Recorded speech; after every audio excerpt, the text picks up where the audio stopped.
Hey everybody, Mike Nelson, CEO, Efficient Lending Incorporated, coming to you with a great update today. 5 tools that agents, buyers, real estate investors, sellers, 5 tools that buyers can use to help assist in evaluating the finances of purchasing real estate in this massively dynamic market that we have going on today.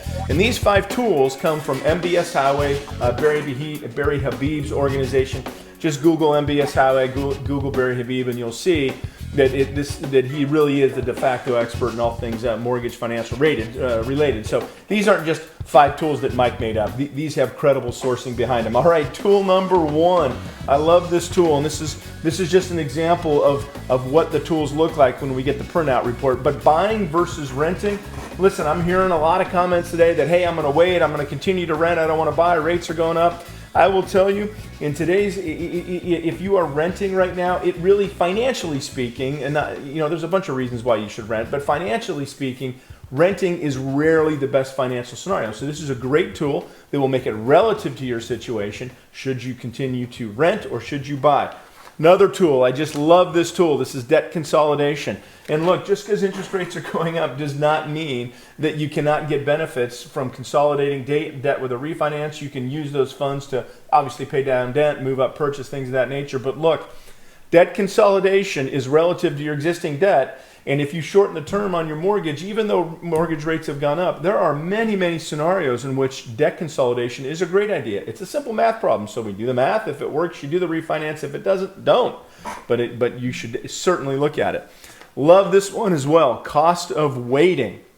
I'm seeing a lot of comments today, just the cost of waiting tool. A lot of comments today says, oh, we're going to wait. We're not going to move up purchase. We're not going to continue on with the kind of our real estate goals. We want to wait.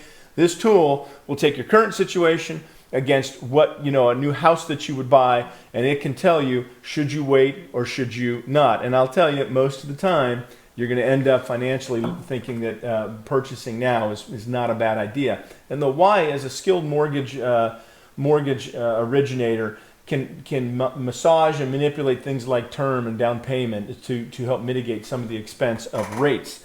Love this one.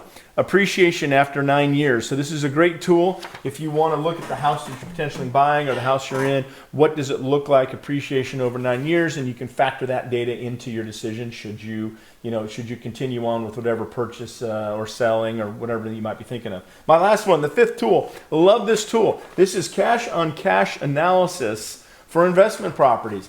This is a great metric. It takes the question of, what can I expect the return to be if I purchase an investment property? If I start building my real estate portfolio, and I'm telling you, when we do this math, it's going to help you make good suggestions. But look, sellers are negotiating now. We're returning to a more neutral or balanced market. Even though rates have gone up, it's actually a good thing for buyers because now buyers can negotiate. So you got to really look at this math, and I love this cash on cash return tool. It's a great tool. All right, those are my 5 tools from MBS Highway that we can use to help evaluate your specific purchase scenario. Would love to hear from you. Call me anytime. We can go through it and do the math that's specific for you.